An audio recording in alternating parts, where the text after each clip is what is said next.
My son and his wife said they trusted me. They asked me to watch their house while they were away, just for a week. They smiled as they left, even gifted me a bottle of wine, but they forgot to turn off the cameras. Or perhaps they didn't want to. At first, I didn't realize I was being recorded, but then I found the footage. Jessica's voice, laughing as she called me, the old babysitter who'll put up with anything. That's when it hit me. This wasn't trust. It was a test. But I wasn't the quiet one anymore. Not this time. This time, the cameras didn't capture me. They exposed them.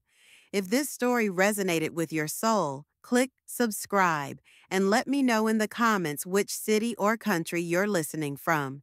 I'm truly curious to know where you're tuning in from. My name is Lauren Bennett. I was 66 years old and had spent most of my adult life as a school librarian in a quiet town outside Boston. Books were my sanctuary, silence my rhythm. I liked systems and order. I liked tea at the same time each morning, and I liked knowing where everything belonged. After my husband passed, the quiet became heavier, but it was familiar. I lived alone in the house we'd bought together until the stairs became too much and the winters felt too long. My son Adam and his wife Jessica had offered a solution that, on the surface, sounded generous. "Why don't you move in with us?" they had asked. "We have space. It'll be easier for everyone." I hesitated at first. I didn't want to intrude, but they insisted. They said it was family, that I would still have privacy, that the kids would love having me around. And so I moved into their home, a large, modern two-story house in a suburb north of Providence. It was beautiful, efficient, sleek, too sleek at times. White countertops, brushed steel appliances, echoing hallways with no clutter, no photos, no softness. The walls were painted in tones of bone and ash, the art abstract and cold. I had my own room on the first floor with a door that closed but didn't really separate me from the rest of the house. Not when Jessica always had opinions about what I stored in the closet, or how I folded the towels, or whether I used the good hand soap in the guest bathroom. Still, I tried to make it work. I picked up the children from school. I did the dishes without being asked. I took care not to leave a trace of myself in the shared spaces. It was a strange dance, being helpful without becoming visible, being present without being a presence. Jessica always smiled at me, but it was the kind of smile that stayed frozen just under the surface of her skin. Her eyes never smiled with her mouth. Then, one Wednesday morning in early May, she knocked on my door. She was already dressed in linen, holding a tablet in one hand and a mug in the other. She said they were going to Hawaii for a week. Just her and Adam, no kids. A couple's getaway, something they hadn't done in years. "We trust you," she said, "and honestly, we'd rather you stay here than be alone at your age." She smiled that practiced smile again, and I nodded. She told me the fridge would be stocked. The garden needed light watering, and I could treat the house like my own. She even left me a bottle of Merlot on the counter with a note in neat, perfect script. "For your quiet evenings. Thank you for everything, Lauren." I should have felt grateful. I should have been touched. Instead, I felt something else, something I couldn't quite name at the time. Not fear, not suspicion, just a subtle unease, like standing in a room that had been cleaned too thoroughly, where even the air felt scrubbed. The morning they left, Jessica hugged me stiffly. Adam kissed me on the cheek. The children waved sleepily from the car. I stood on the porch and watched them drive away, the tires humming down the smooth street. And then, just like that, I was alone. Or so I thought. Inside, the house was silent. I wandered through the kitchen, ran my hand over the cool marble of the island, glanced at the wine on the counter. I opened the fridge. Everything was indeed stocked, down to pre-cut vegetables in labeled containers. The blinds were half drawn, letting in morning light that stretched across the pristine hardwood floors. I stood in the center of the living room, taking in the silence. It should have felt peaceful, but there was something sterile about it, something curated, as if the house had been staged, not lived in, as if someone might come in at any moment to inspect it. I shook the feeling off. I told myself I was being silly. I was in a beautiful house, with a garden, with books, with time. I made tea. I sat in my favorite chair by the window. I picked up my book. Still, I couldn't shake the feeling that I wasn't alone. Not in the usual sense, not in the creaks and sighs of an old house, but in the sense that the house itself was watching, and I hadn't yet realized just how right I was. The first day passed peacefully enough. I spent the morning in the garden, pruning the lavender and trimming the edges of the rose bushes near the fence. The air was warm but mild, and the sun filtered through the young spring leaves overhead in soft golden patches. I wore the straw hat Adam had given me 2 birthdays ago, the one I was sure Jessica thought was too country for her modern aesthetic. But in their absence, I didn't worry about being proper. I let my knees rest in the dirt and hummed softly to myself as I worked. Inside, the house remained spotless. I wiped my shoes before entering, careful not to disturb the floors. It was habit more than necessity. I'd spent so long trying to keep my presence in this house invisible that it took conscious effort to relax.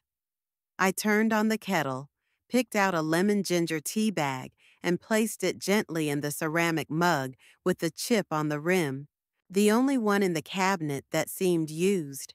The others all looked like museum pieces, untouched, unblemished.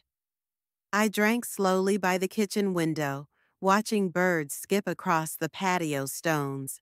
The house was quiet, peaceful, almost too peaceful. I remember wondering if it always felt that way, or if the stillness had simply grown sharper in the absence of voices and footsteps. I took a slow walk through the downstairs rooms, just wandering, taking in the space I usually tiptoed around. The dining room was laid out like a magazine page, silver flatware glinting in its drawer, folded linen napkins stored with mathematical precision. The living room smelled faintly of eucalyptus and lemon, probably from one of Jessica's diffusers. The books on the shelves were color-coded and mostly decorative. I picked one up. The pages were stiff, unread. The guest bathroom lights turned on automatically when I stepped inside. The mirror was spotless. I looked at my own reflection a little longer than usual. My eyes looked tired, I noticed, but also alert, almost curious, as though I were waiting for something. That night, I made a simple dinner, soup and toast. I ate in silence, then washed the dishes and dried them immediately. I read for an hour in the living room, then returned to my bedroom to finish a crossword. And then, as I climbed into bed, I noticed it. A faint red light in the corner of the ceiling, blinking. At first, I assumed it was part of a smoke detector or a security alarm. But the blinking was rhythmic, alive, a small, persistent eye in the dark. I turned off the lamp and stared up at it. It was too small to be a smoke alarm, too high to be a typical camera. But I'd worked in a school long enough to know what a surveillance device looked like. The longer I stared, the more certain I became. I pulled the comforter up to my chin and lay still, heart slow but alert. I told myself not to overreact. Perhaps they'd installed cameras for security. It was a big house. Maybe they worried about break-ins. Maybe it was normal. But why hadn't they told me? And why was it in the guest room? The next morning, I tried to dismiss the thought. I went for a walk. I stopped at the corner bakery and bought a croissant. I sat at the park and watched a woman teach her child how to ride a bike. For a few moments, I let myself forget. But when I returned, the house felt different. Not just quiet, tense, like something waiting. I started noticing other things, the sound of a soft click when I entered the laundry room, the motion sensor that lit up a hallway even in daylight, the way Alexa suddenly chimed after a sentence I spoke out loud to myself in the kitchen, and the small, offhand comment Jessica had made last month. "We love our smart home. It listens better than the kids." That night, I stood under the blinking light in my bedroom. I pulled over a chair and climbed up. I looked closely, and I saw it. A pinhole lens. Subtle, hidden in what looked like a smoke alarm. But it wasn't one. It was a camera. And then it occurred to me. It had probably been recording the entire time. I stepped down slowly. My fingers were trembling, but not from fear, from realization. This wasn't about security. This was surveillance of me. Whatever peace I had begun to feel cracked under that tiny blinking light. I stood in the center of the room and looked around. How many more were there? How long had they been on? And why did Jessica smile so carefully when she handed me that wine? The house was quiet, but now it felt like it was listening and watching, and I no longer felt like a guest. I felt like a subject in someone else's experiment. I didn't sleep much that night. I lay under the covers, eyes fixed on the little red light above me, blinking like a metronome. Every time I closed my eyes, I imagined someone watching. Jessica on a beach, sipping a cocktail, casually opening an app on her phone and watching me shift in bed, seeing what I wore, how I moved, noticing the way I muttered to myself when I read, seeing when I cried, if I cried. The next morning, I brewed coffee on autopilot. My thoughts felt like loose marbles rolling inside my skull. I tried to keep my hands steady as I sipped from my chipped mug, staring at the quiet living room. My stomach was in knots, but I knew one thing for sure. I had to find the rest of the cameras. I began in the living room. Slowly, methodically, I walked the perimeter of the space, pretending to dust. I scanned every corner, every electronic device, every bookshelf. There was a small circular object tucked among the fake books, its lens masked by a decorative black sticker. Another one disguised as a motion detector in the corner of the ceiling. I moved to the kitchen. There, inside what looked like a modern kitchen timer mounted above the fridge, I spotted another lens. Small, barely noticeable unless you were looking. But now that I knew what to look for, I couldn't stop seeing them. In the dining room, a camera hidden inside the light fixture, aimed directly at the table. In the hallway, a sleek black dot inside the thermostat. In the laundry room, another tiny eye watching from the shelf above the dryer. I felt the walls closing in. I made a list. I wrote down each camera's location in a small notebook I found in the junk drawer. I wrote quietly, carefully. I moved like a ghost through the house. I was no longer the house guest. I was a detective inside a crime scene. Then I reached the upstairs office. The room had always been off limits. Jessica once told me it was where she did freelance work and kept sensitive material. The door was usually locked, but when I turned the knob that day, it gave. I hesitated, then stepped inside. The office was nothing like the rest of the house. It was cluttered, not messy, but busy. Wires ran across the floor, and shelves were stacked with labeled boxes and tech equipment. On the desk sat a laptop, a monitor, and a small console blinking with green and amber lights. I sat down slowly in front of the computer. It was open. No password prompt. The desktop background was a photo of the kids on a hiking trail. There were folders on the desktop, one named Logs, one named Footage. I opened the second. Inside, the files were named by date and location. Kitchen 2024, May 9th. Living Room 2024, May 8th. Guest Room 2024, May 7th. I clicked one. The video opened silently. It was me, sitting in the living room, reading a book. I watched myself sip tea, scratch my arm, rub my temples, shift uncomfortably on the cushion. I looked so unaware, so exposed. I closed the file and opened another. There I was again, standing in the kitchen in my robe, washing a dish, staring out the window, mumbling to myself. It was all there. Every moment I thought I was alone. There were hundreds of videos, days, weeks, months. I had no idea how long they'd been recording me. One folder was labeled Clips.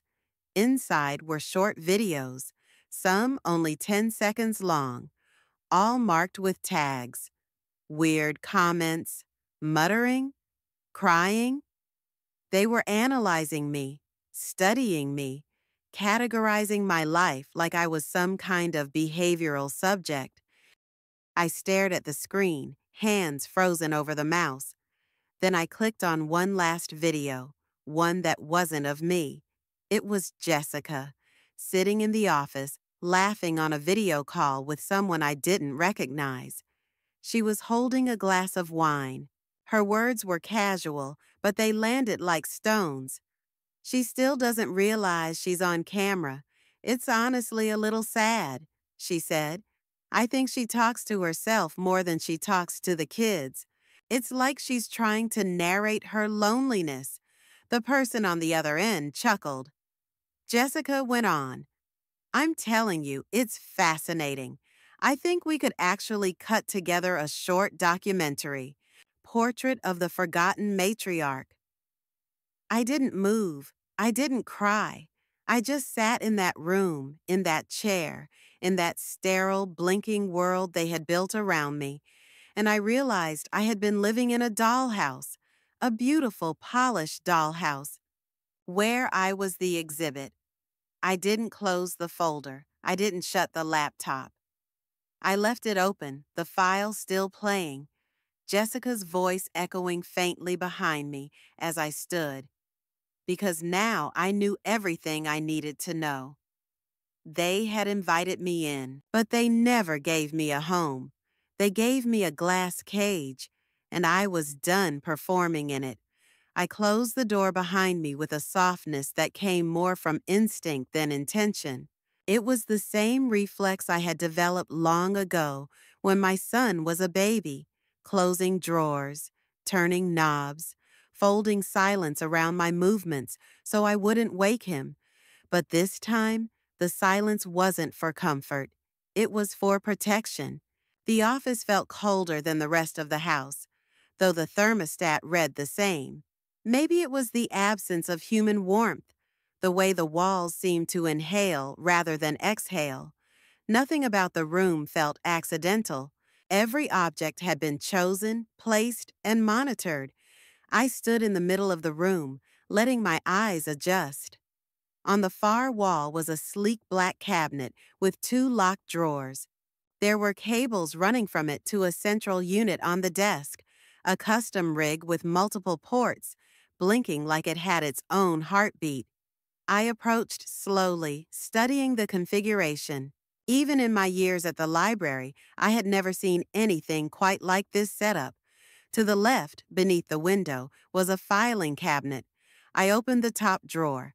Manuals, warranties, receipts, all neatly labeled. Security equipment, storage subscriptions, surveillance software. There was an invoice from a company I didn't recognize, but the description was clear. Custom remote monitoring package. It listed the house's rooms by name, including mine. They had paid to watch me in real time. I reached into my cardigan pocket and pulled out a flash drive, an old one I had used to store photos of Adam as a child. The irony didn't escape me. I slid it into the USB port of the desktop tower. A prompt blinked to life on the monitor. I began copying everything from the footage folder. It was a simple drag and drop, but it felt like an act of defiance. As the files transferred, I wandered further into the room. The second shelf above the desk held notebooks, not personal diaries, but project logs. One was labeled House Data. Inside were detailed entries, motion triggers, timestamps, keywords. One note said 6:43 p.m. Lauren speaks to herself about the birds. Emotional tone, nostalgic. Another, 10:10 a.m., appears to be looking at wedding photo, possible memory reaction. I wasn't just watched, I was studied. It was clinical, detached, not even cruel, just indifferent. That was somehow worse. I wasn't a family member in these notes. I was a test subject in a behavioral study. On the bottom shelf, I found a black leather binder labeled Security Authorization. Inside were forms, permissions for software access, equipment specs, and one printed page that chilled me, a clause about data sharing for research or media. Purposes. Jessica had signed it. I stared at her signature, neat and even, written in blue ink. It was the same handwriting she used for birthday cards, for grocery lists she left on the fridge. Now it was here, next to a paragraph that gave someone, maybe even more than one person, the right to observe and evaluate me. The files finished transferring. I ejected the flash drive and tucked it deep into my bag, beneath a paperback I had been rereading. Then I paused. There was one last drawer I hadn't opened, the lowest one, on the right side of the desk. I bent down and slid it open. Inside were photo prints of me, dozens of them, captured stills from the cameras. Me in the kitchen, me asleep, me watching TV, me brushing my hair. Some printed in color, some labeled by hand. Lauren, early morning. Lauren, with book. Lauren, crying. I didn't know what broke inside me in that moment, but something did. Not a loud break, not a scream, more like a crack in glass, long and clean and silent, but irreversible. I gathered as many of the photos as I could fit in my purse, not all of them, just enough to prove what I had seen. I wasn't sure yet how I would use them, but I knew I would. I left the rest of the office untouched. Let them wonder what I knew. Let them worry about how far I would go. As I left the room, I caught my reflection in the glass door. I looked older than I remembered, not because of time, but because of knowledge. They had invited me into their home with smiles, but they had never offered me trust. They had built a cage, elegant and invisible, and expected me to live inside it without protest. But they forgot something essential. I had lived a whole life before their cameras, and now I was ready to live another one beyond their reach. The house felt different once I knew what it truly was. The air carried a quiet heaviness, like a room just vacated by someone you hadn't realized was standing behind you. I could no longer walk freely from one room to another without imagining invisible eyes tracking my every step. The click of my heels on the tile, the sound of a chair scraping the floor, each noise echoed with an awareness I hadn't felt before. It wasn't fear exactly, it was clarity, cold, sharp, and merciless. I stopped pretending. For 2 days, I moved through the house in deliberate silence. I unplugged devices under the guise of saving power, casually adjusted picture frames with hidden lenses, draped scarves over suspicious objects. I opened windows I had never touched before. I left the TV on for hours, playing silent black and white films just to throw off their expectations. And when I passed the hallway mirror, I looked at myself, really looked. I wasn't just an aging mother in law in a borrowed home. I was a woman regaining her agency. I knew I had to confront them eventually, but not on their terms, not when I was emotional, not when I felt like prey. So I planned. I printed several of the images I had found, still shots of myself taken from hidden cameras. I included one from the kitchen, one from the bedroom, one where I was reaching into a drawer. The images were quiet, almost boring, but that was what made them so invasive. They captured the small, unguarded moments I had believed were mine alone. I wrote a short note and placed it with the photos in an envelope. Then I mailed it to myself, certified, postmarked. It was a trick I'd learned years ago during a property dispute at the library, a quiet way to timestamp a truth, proof in case this ever went beyond the family. Then I went into the guest room and filmed myself speaking. It wasn't dramatic. I didn't shout. I sat in the armchair by the window, the one Jessica always moved an inch to the left whenever I straightened it. I looked directly into the lens of the only camera I hadn't touched. And I talked. I talked about the feeling of being invited with kindness and treated with suspicion. I talked about the loneliness of being helpful, yet constantly watched. I talked about the absurdity of being turned into a specimen in a home where I'd been asked to feel safe. And then I said the most important part. I was done participating, not just in the performance, but in the contract I never agreed to. The unspoken agreement that I would remain small, silent, and compliant in exchange for proximity to family. The video was 10 minutes long. I ended it with a simple sentence. I have always been more than you chose to see. Then I uploaded it to a private drive and sent the link to my personal email, along with John's, my former coworker at the library, who now worked in family law. I hadn't spoken to him in years, but he had always told me, if you ever need anything, you call me. It was time. With the digital and physical evidence secured, I began to reclaim the house in subtle ways. I cooked breakfast and left the scent lingering. I played classical music in the early afternoon and let the echoes fill every corner. I pulled my knitting bag from the closet and worked in the living room without apology. I lit candles. I walked barefoot. I took long, meandering phone calls with old friends and laughed loudly when I wanted to. It was not rebellion. It was declaration. I wasn't waiting for their return anymore with fear. I was waiting with resolve. On the morning of their scheduled arrival, I made coffee and placed the printed photos neatly on the kitchen counter. I stood in the hallway and looked up at the tiny lens in the ceiling. I smiled, not warmly, not kindly, just honestly.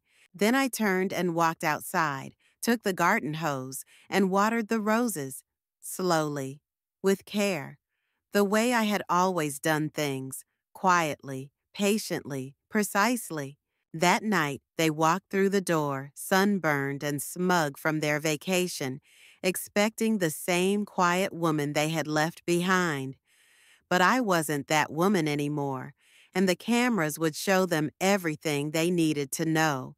They pulled into the driveway just after sunset.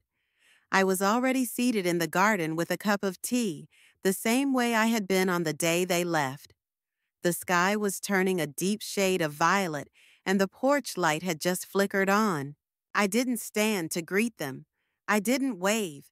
I simply sipped my tea and watched their silhouettes climb out of the car, their voices muffled through the hedges. Jessica's laughter rang sharp and bright, the kind she used when she wanted to sound carefree. Adam followed her with the rolling suitcase, his head turned toward the front door. They didn't see me at first. I heard the keys jingle, the familiar click of the front door unlocking. the soft creak as it swung open. Then there was silence, not a natural pause, but the kind that comes when something expected has shifted, a deviation, a presence. Jessica's voice broke the hush, lower now, uncertain. Adam said something, probably asked what was wrong. I imagined the scene, the kitchen lights on, the photos on the counter, my handwritten note resting beside them, the cameras still in place but no longer their secret. They didn't call my name. I stayed outside, watching the garden darken around me. The tea had gone cold in my cup, but I held it anyway. It steadied me. After what felt like 15 minutes, Adam stepped outside. His eyes scanned the yard until he saw me. He hesitated, then walked over slowly. His face was blank, not angry, not confused, just empty, like he hadn't yet decided which version of himself to be. He asked if we could talk. I nodded and gestured to the chair across from mine. He sat stiffly, folding his hands together in his lap. There was a pause, one of those heavy silences that begged to be filled, but I waited. I wanted to hear what version of the truth he would offer. He began with the usual, that it wasn't personal, that the cameras were for security, that they'd forgotten to disable them while they were gone. He said it all with the flatness of someone who'd practiced the lines on the way home, who was hoping to land somewhere between apology and justification. I didn't interrupt. He continued, saying they didn't think I'd be uncomfortable, that I was family, and they would never spy on me. Then he said the word that finally made me speak. He said, trust. I asked him, softly, slowly, if he would feel trusted knowing someone recorded his private moments for months without telling him. I asked if he would call that protection or manipulation.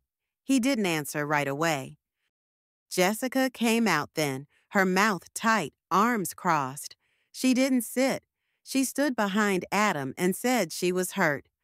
Hurt that I would snoop through their things, that I would dig, that I would send files to an attorney. So she knew. I looked at her and said that if she felt hurt by being found out, perhaps she should consider how I felt being studied in my most vulnerable moments. I reminded her of the room I wasn't allowed to enter, the signatures on the data agreements, the names of the video files labeled with words like crying and off behavior. Her face twitched, but she didn't argue. I said I wasn't looking for an apology. I wasn't even angry anymore. I was resolved, and I was done. I told them I had secured a consultation with a lawyer, that my investments in their home would be documented and repaid. I told them I had copies of all the footage, the equipment logs, and even a backup set of files stored with a trusted friend. Jessica started to say something defensive, but Adam put his hand on her arm. For the first time, he looked at me, not like a son trying to manage his mother, but like a man realizing he had underestimated someone he thought he knew. He asked what I wanted. I told him the truth. I wanted space, legal, physical, emotional. I wanted a place of my own again, somewhere I could exist without being recorded, managed, or diminished. I wanted dignity, and if they couldn't offer it freely, I would claim it myself. There was another silence, this one different, quieter. Adam said he understood. Jessica didn't speak again. She turned and walked inside. I stood up, left my empty cup on the table, and walked past Adam toward the house. He didn't follow. I went to the guest room, closed the door, and began to pack. There wasn't much. A few sweaters, books, some letters from old friends, the blanket I'd had since college. I didn't want their things. I wanted mine. I slept that night with the blinds open, the moonlight spilling across the floor. I didn't check the ceiling for cameras. I didn't need to. I knew what I needed now, and I knew that the next time I walked out of that house, I would never walk back in the same way again because something had shifted, and they would never again look at me as someone who stayed quiet. I had been silent, but I was never blind. I spent the next few days with purpose, a quiet but resolute rhythm shaping each hour. I moved through the house with a different posture, not cautious, not submissive, but measured. I was no longer a guest in someone else's version of family. I was a woman calculating her exit. The morning after our conversation in the garden, I called John. He picked up on the second ring, his voice warm and familiar. I hadn't spoken to him in years, but some friendships don't fade. They just rest quietly until you need them. I told him everything in plain terms. No dramatics, just the facts, the surveillance, the breach of trust. The years I'd poured into their home, into the grandchildren, into keeping peace. He listened without interrupting. Then he asked me to email the files. He said we could start with a property review, that we'd build from there. You don't need to burn the house down, he said. You just need to show them you own part of the foundation. I liked that. It stayed with me.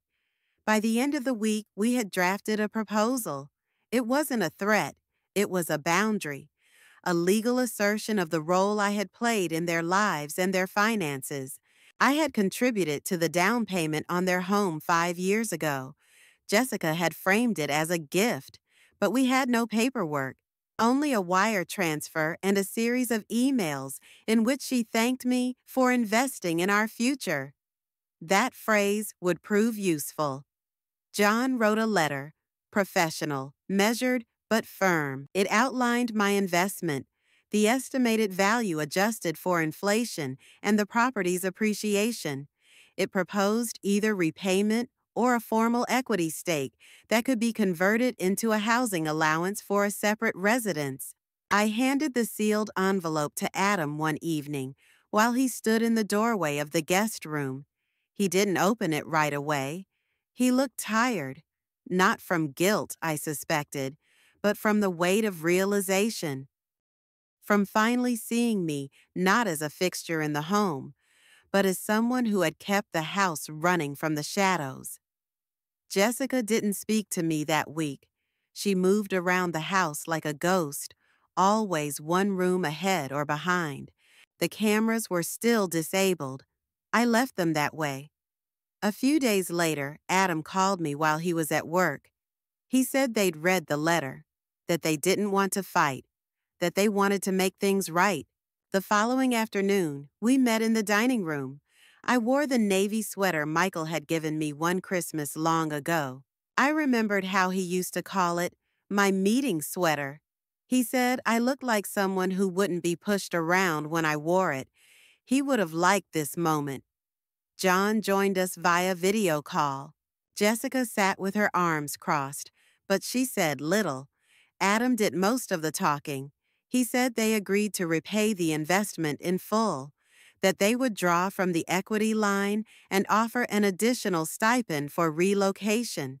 He said they would remove all surveillance devices and provide a written statement acknowledging the breach of privacy. I listened. I nodded. I didn't gloat. I wasn't there to humiliate anyone. I was there to reclaim what I had given without recognition, what had been taken quietly over years, my time, my effort, my presence. By the end of the meeting, the terms were signed. John smiled through the screen. He said, "That's a clean exit," and I felt something in my chest unclench. The next week, I began looking for apartments. I didn't want anything grand, just a place that was mine. A small garden, a porch maybe, sunlight in the kitchen, a space where no one would catalog my movements, question my habits, or measure my value by how quietly I kept to myself. I found a one-bedroom cottage on the edge of town. It had a blue door and ivy along the back fence. The owner was a widow named Eleanor. She loved crossword puzzles and made fresh lemonade for every guest.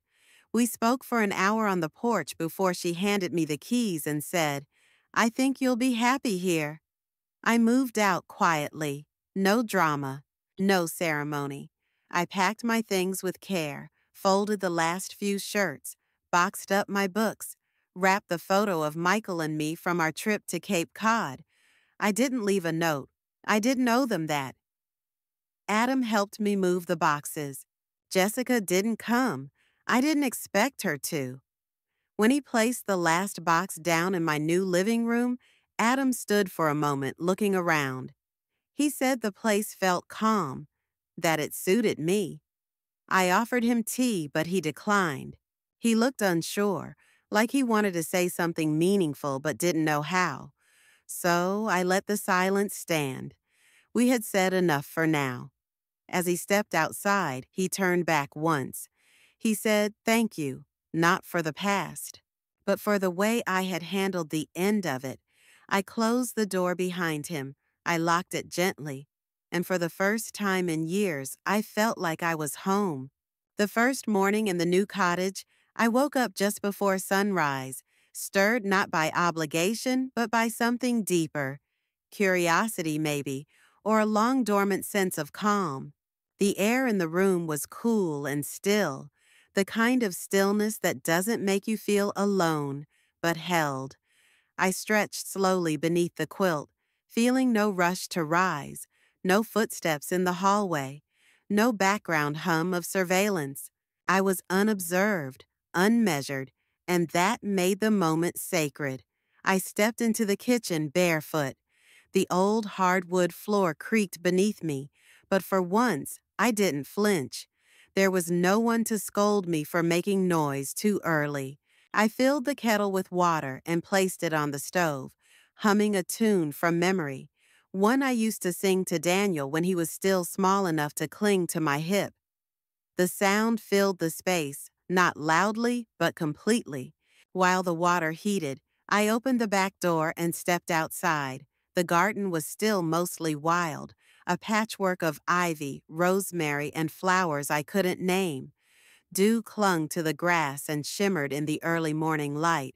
There were no fences visible from the back, just a slow slope of land disappearing into trees. I breathed it in. Later that morning, I unpacked the last of my books, arranging them not by size or color, but by memory. I put the old novels I read in college near the bottom shelf, the gardening manuals I had barely touched in the middle, and the poetry volumes, my secret indulgence, close to my armchair by the window. When I stepped back, it didn't look like a showroom. It looked like someone lived there, someone with a past. By the third day, I had developed new rituals. I ate when I was hungry, not when the house demanded. I napped without apology. I kept a small journal by the sink and wrote down little things that made me smile. A blue jay on the windowsill, the way the sun hit the kitchen tiles in the late afternoon, the sound of rain tapping the roof like fingertips. These details had once been swallowed in the noise of everyone else's needs. I bought a wine chime from the Sunday market, a handmade one with ceramic leaves. I hung it by the back door. Its song was uneven, but it made me feel less alone. I started writing short letters to myself, reminders of who I was before I became an accessory to someone else's life. They weren't long, just lines like, "You are not invisible here," or "Your life is not a debt owed to anyone." Daniel visited with the kids 2 weeks after I moved in. They ran through the small garden like it was a secret forest. I let them pick flowers. I let them get dirt on their knees. There was no one standing behind me, whispering about rules or stains or etiquette. Just me, the laughter of my grandchildren, and the scent of lemon verbena from the corner of the yard.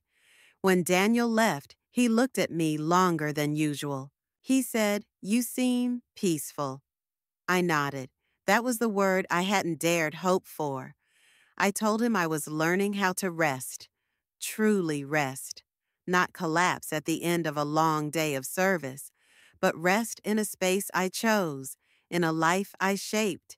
In the evenings, I would light candles, not because someone expected ambiance, but because I loved the flicker and warmth.